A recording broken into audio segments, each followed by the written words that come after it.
Harlan's through, he might go for it, still going, trying to barge his way through, goes to the shot, what a goal!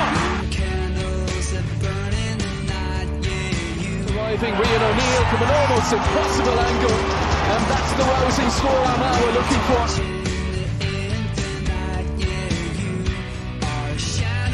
Conor Turbin kicks this one in, oh, that's absolutely superb.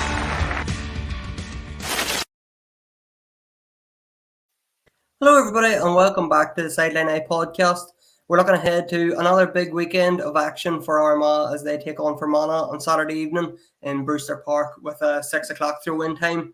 I'm delighted to be joined by former Fermanagh footballer Niall McElroy, and he's currently Fermanagh minor manager as well. So Niall, you're well versed in everything that's going on in the Erne County at the minute. I suppose I am, Sean. Yeah, it's been, I suppose, a positive start to the year for the county with the senior team doing well in Division 2. I had a good start to the year in Division 2. So look, things are going well, and we hopefully can push on here for the rest of the league for the seniors, and then the other teams, they start the interaction in the next few weeks. And this is a big game on Saturday night now for both teams. Armagh obviously chasing promotion at the minute, and as you said, with Fermanagh, they got such a good start to the National League, have maybe fell away a wee bit in the last 2 weeks, so they'll be all guns blazing here, trying to get 2 points on Saturday night. Yeah, look, it's Division 2, I suppose, like all the divisions, they're so competitive and they're so even. Armagh, I suppose, have their big game out of the way. I suppose with the last week game at Donegal, and the fact that they managed to get at least 1 point out of that was a big positive for them. And I suppose they'll believe that they're on the right road to promotion now. So they're top of the table on score difference. So things are going pretty well for them. Fermanagh, look, at the start of the year, there wasn't too many people giving Fermanagh a chance to stay in Division 2. The conversation was that Fermanagh were searched to go down, and I think they've surprised a lot of people, and they've earned their 3 points so far in the league, and they've been very impressive in the majority of the games. Take out the second half against Donegal, and they had a pretty good league so far. They were very unfortunate last week against Cork. They played really, really well, and the Cork came late to snatch the win. Like, it was very disappointing for the lads because they worked so hard and they probably should have won that game. And they built on the good start against Meath. They should have beat Meath too. They only got a point out of that game. Then they came and they were very strong against Kildare. Had a good first half against Donegal, and then sort of fell away in the second half, and then put in a very good performance against Cork. So look, given that what was thought at the start of the league, it's been good so far. Look, their aim was we'll probably chat more about that after. To stay in Division 2 would be a success, and they've 3 games left to try and secure their status in Division 2, and they've every chance to do that if they keep playing the way they're going. Armagh's obviously a tough game now Saturday night. There wouldn't be, I suppose, at the start of the year, I'm sure Fermanagh was looking at the likes of Donegal and Armagh. It mightn't necessarily have been the games that they were targeting for wins. But look, in Brewster Park, it's always make it difficult for teams. So who knows ahead of Saturday night? But I suppose Armagh are coming down, and they believe their record over Fermanagh is pretty good. So, and if they'd be looking at maybe one more win, maybe possibly another 2 would probably do it for them for promotion. So look, they'll be confident, no doubt about it. Even the bookies see Fermanagh is at 11-2 to win the game. So I think that says it all with what people think about who's going to win on Saturday night. I suppose the last 2 games now for Fermanagh, as you said, defeats to Donegal and Cork, very difficult defeats for I suppose different reasons. You mentioned that Fermanagh's first half performance against Donegal, that game was on the iPlayer and I got watching it, and Fermanagh were the better team in the first half. But the second half, it just fell away. Donegal got 2 goals and it just ran away from them. Last week then, Fermanagh should have won this game by all accounts. Obviously, I didn't get seeing it, but reading reports on Cork snatched it at the end. So 2 really difficult defeats back to back heading into this one. It's bound to be a tough changing room at the minute, just that their maybe heads are down a wee bit. But I suppose the good thing about the league is you don't have to wait too long. You get another shot at it straight away. Oh, yeah, look, it'd been very easy for Fermanagh maybe to, after the Donegal game, to drop their heads because, it was a very tough second half for them that day. They ended up with a heavy defeat, and I suppose people maybe were slightly worried going into the Cork game just to see how they'd react. But the performance they put in, it just shows you what this team are capable of doing. They're a very, very hard working team, and I don't think they'll lose too much heart about the last 2 results, because there's so many positives to take out of it. The Cork game, like I say, they were winning for the majority of it, playing some really, really good football as well during it.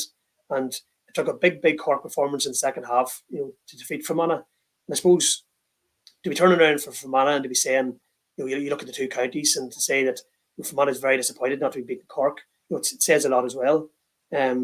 It was only really towards, I think there was about 6 or 7 minutes of injury time at the end of the second half, and that sort of had clinches for Cork, really. But I don't think they should be too downhearted. Again, there's 3 very valuable points on the board there, and if they get one more victory, it might just be enough, just to see them stay up. And who knows, maybe this weekend they might get it. There's 2 more games then after that, so I don't think they'll lose heart.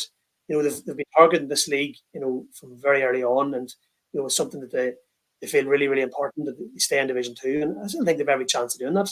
If they keep putting in the performances that they have been putting in, and they build on last week's performance as well, I'd be confident enough that they can get something out of the last 3 games. Look, again, Armagh coming, it's going to be a big one Saturday night. Again, Armagh have potential to rack up big scores if they're let, but something tells me Fermanagh won't let that happen. On Saturday night, I think that they have a very good defensive structure in place. They have shown that in the league game so far. They conceded a late goal against Cork. It was scrappy, but a couple of other games there against Meath and Kildare, they didn't concede any goals. So they've got enough defensive structure, and I think if they keep the game low scoring on Saturday night, they've every chance. Just on the goals, now you mentioned that obviously Cork got 1, Donegal got 2, 3 goals in the last 2 games, while Armagh, they have 5 goals scored in the last 3 games. So I suppose you're talking about Fermanagh's defensive structure. Probably when people think of Armagh, they think of the attacking threats and the goal threats that they have. So something has to give here on Saturday evening.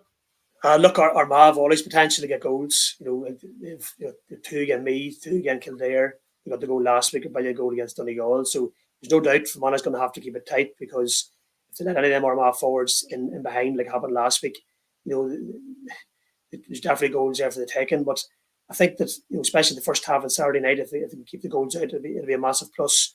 They, like I say, they have a very good defensive structure. They're very hard working team. So look, they're going to have to close out the goal opportunities if they have any chance on Saturday night. Again, it's a case of keeping it low scoring, but especially the goals. And if they can do that, look, it's going to be it'll be a helping hand in trying to get a result.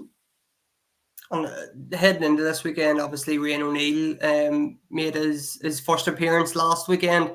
Come on, and got a cracking point that I know the home crowd thought it was the winner. Unfortunately, Donegal come up the field and got an equaliser. But Rian O'Neill probably realistically is not going to start this week, just the 6 days after only coming on. But maybe he's going to get a half this time. He'll get more minutes into the legs this week. Who do you see picking him up now, or how do you see Fermanagh? Will they have to change their matchups or anything if he does happen to come on at half time, or how do you see them plotting for Rian O'Neill? Look, there's a couple of players there that could potentially mark him, but I suppose, like you say, if he doesn't start the game, then they might have to change it around. Possibly you're looking at maybe Ronan McCaffrey maybe to pick him up. Ronan was one of the 2 Fermanagh players that was in the Ulster University team that won the Sigerson Cup. He lines out at 11. He wears number 11, but he's more of a defensive player, really. He's very powerful player, and he's somebody who could match up to Rian O'Neill. You also have maybe Shane McGullion there at centre half back, who's got that strength as well to look after Rian O'Neill. But again, it depends where he plays. If he ends up going into the full forward line at some stage, you've got some of the Collins there who can match up to him. If he goes out the pitch, I would feel somebody like Ronan McCaffrey would probably pick him up. But then you're looking, I suppose, at Aidan Farker on the other side, who possibly Ronan McCaffrey could pick up. You've also Shane McGullion there again. So some of those players there, I would imagine, will pick up O'Neill if he comes on. But again, I suppose it depends on many players from Man are prepared to dedicate the man mark, because I suppose with most teams playing the same way now with their defensive structure, you don't want too many players to be pulled out of the way in the defence. So again, Rian O'Neill's obviously one player that they will probably try and man mark if they can whenever he does come on, if he does start the game. And that was interesting, Al, just on Aidan Falker. He said maybe Fermanagh will go toe-to-toe to him, because although he didn't have his best game against Donegal last week, he's a pivotal part to Armagh. He's obviously the captain. I would have probably had him noted down for Ulton Kelm. I would imagine from an Armagh point of view, he would have to track Ulton Kelm. But do you think Fermanagh will maybe go the other way and maybe hammer the hammer and get somebody to pick him up and stop his influence? Well, look, I suppose if he does start the game in Ulton Kelm, well, maybe it's better for Fermanagh to an extent, because then he'll be worrying a lot about him and maybe not getting involved as much in the play. Who knows? I think he's a very important player. I see the likes of him and Grugan as well, who's somebody that Fermanagh needs to keep an eye on. Grugan always plays well against Fermanagh. I feel he's somebody that needs to be closely watched. He links to play. Look, it's very hard to mark so many good players on another team. You can only dedicate so many, probably, really, when you're, like I say, trying to get a defensive structure in place, and pulling too many men out of that shape can be difficult. Definitely now, if Falker wasn't to mark Ulton Kelm, he needs to be watched, because like you say, very important player and would link up play. So those two in particular. Rian O'Neill's another one. Look, you have to keep an eye on so many of them. You've Kieran Mack in there as well, who was involved in a lot of play as well. Needs to be kept an eye on. Where do you start? I suppose the Fermanagh half-back line too, Niall, you'd mentioned Shane McGullion there at 6. So the wing half-backs as well, the Sigerson Cup winning boys, obviously, with Josh Largo-Ellis and Declan McCusker on the other side. I think they're the two wing half-backs the last day out. They're two real attacking threats for Fermanagh as well, and I would imagine, having only seen them once this year, but if Fermanagh are playing on that sort of counter-attacking style that Declan McCusker and Josh Largo-Ellis, they're the two boys bombing from the defence, and McCusker, he's well able to kick a score. Look, Fermanagh's playing similar to most teams that play, inter-county football nowadays. They're attacking and they're defending together. They're all footballers more so than defenders. If you look at that whole half-back line of Fermanagh's, like you say, all attacking threats. Declan McCusker got 3 points last week. He got scores against Donegal. He got his goal and a point against Kildare as well. So he's having a really, really good year. Great leader for Fermanagh and has been for a long number of years. Shane McGullion came forward, got 2 points last week. Josh Largo-Ellis is a player of potential. He could score a lot as well.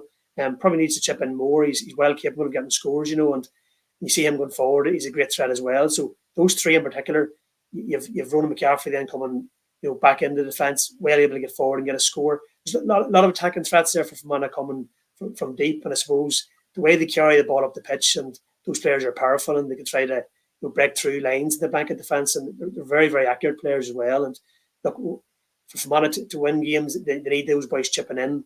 Like 5 points from McCusker and McGullion last week from the half-back lines, it's a good return now.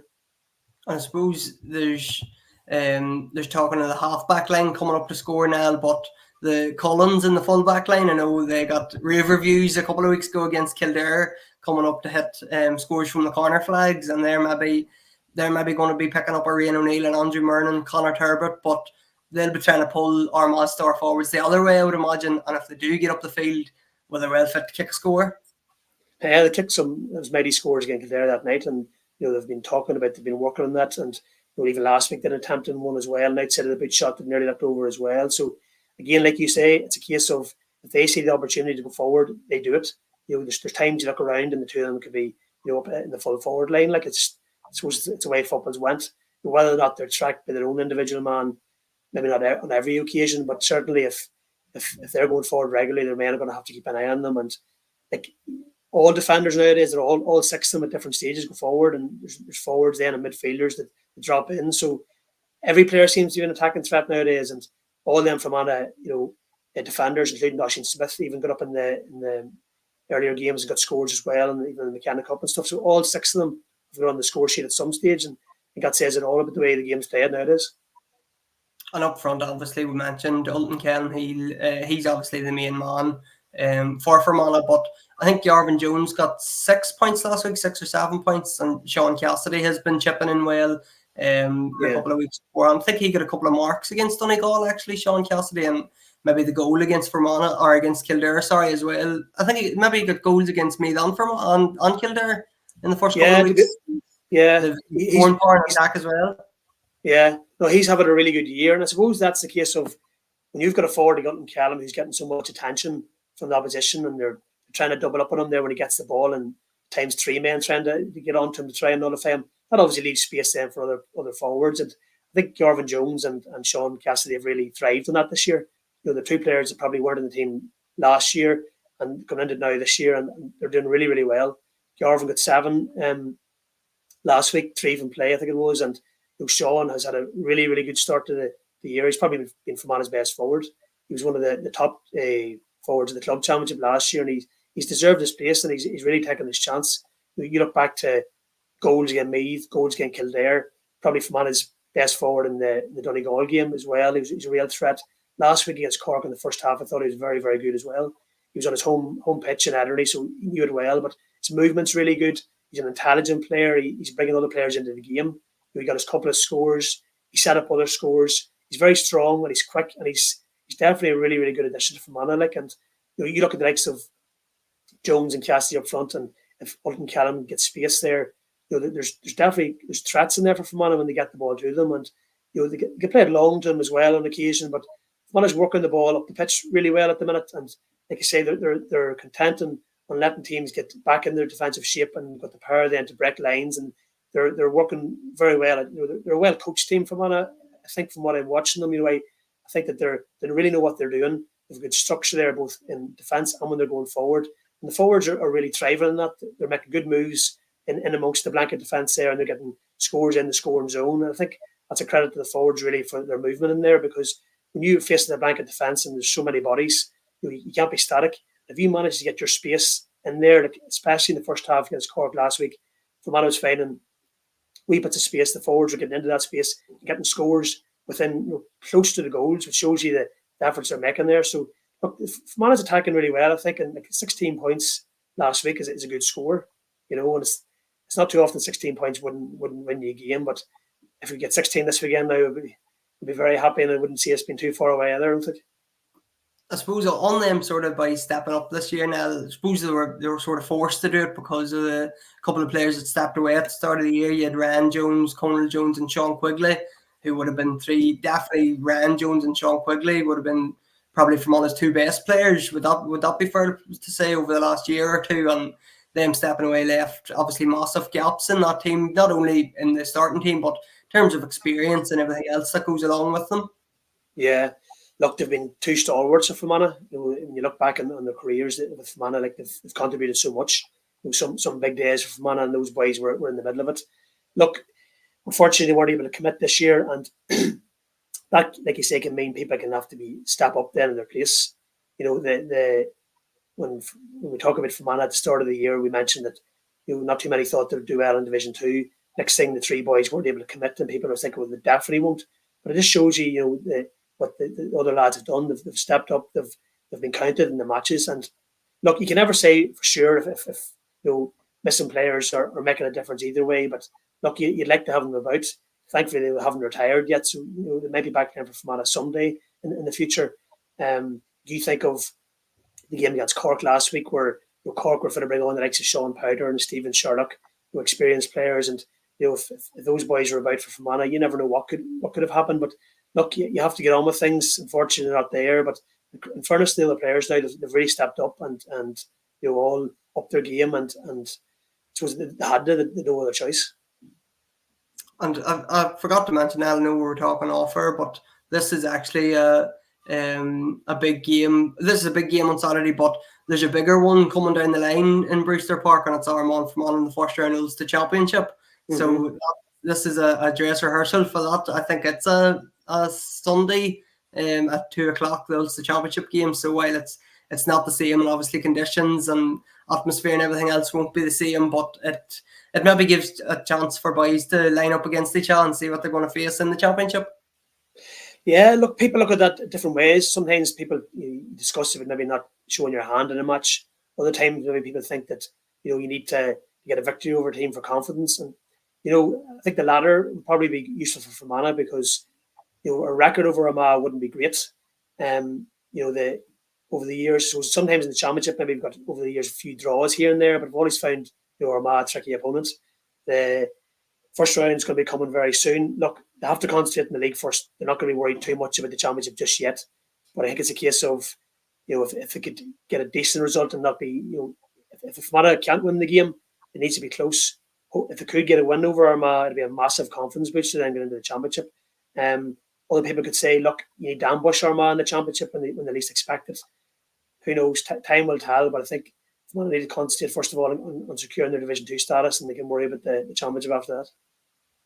Yeah, I think Armagh maybe the same. They get promotion secured, first and foremost, and then, as you say, worry about the championship after that. But now you had your own experiences. I think playing against Armagh, you were part of the Fermanagh team in 2008 that could and should have beat Armagh in an Ulster final, and I think that's still probably one that's you would count as the one that got away. Firstly, Sean, I'm not that old now. I wasn't part of that team. I'm only a young fella. Oh, I thought you were not about that team. No, I was too young for that. My brother Kieran was actually involved in that team, and look, I knew his disappointment at that stage and the whole disappointment of the whole county. It was one definitely that Fermanagh could have won on that occasion, and look, it was one that was left behind. But it was tough to take the end. I suppose still today, it's one that's looked back on as maybe been one that was lost. But look, it's like I say, we talk about the record, and it's not great. But we look back at other days. I suppose the 04 is 20 years old this year, and that was a massive victory for Fermanagh. A couple of other occasions actually in the Ulster Championship around that time. Fermanagh and Armagh had some great battles, but I suppose lately it hasn't been great for Fermanagh over Armagh. I think there was a few draws maybe in around that time too, and obviously Armagh fans need no reminding of the 2018 first round of the championship as well, when you were talking about an ambush in the championship. That happened that time. So I suppose it's a bit of a, I'm not sure rivalry is the right word, but there's plenty of stories and plenty of games to look back on when it comes to Armagh and Fermanagh. Oh, definitely. Look, funny, even that year 2018, there was 2 league encounters as well.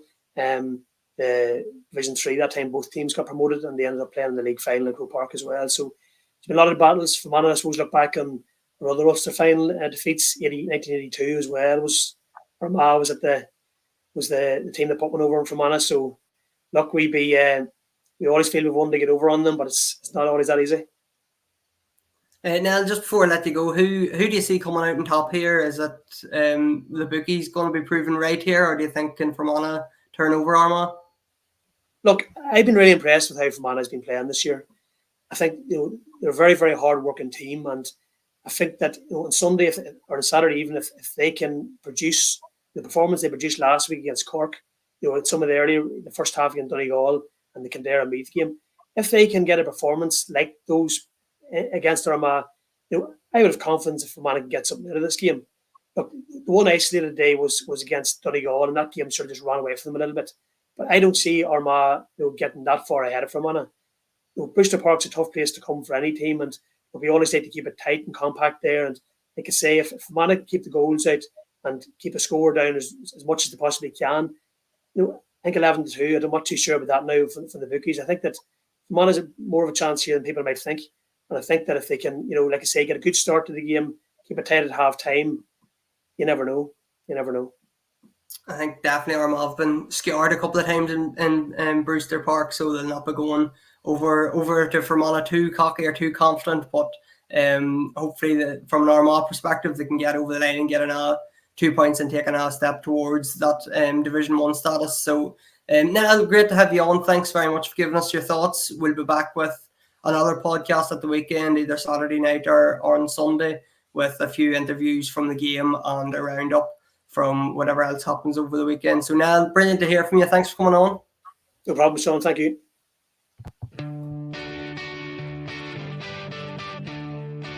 Hurlings through, he may go for it, still going, trying to barge his way through, goes to the shot, Arriving Rian O'Neill from an almost impossible angle, and that's the rousing score Armagh were looking for.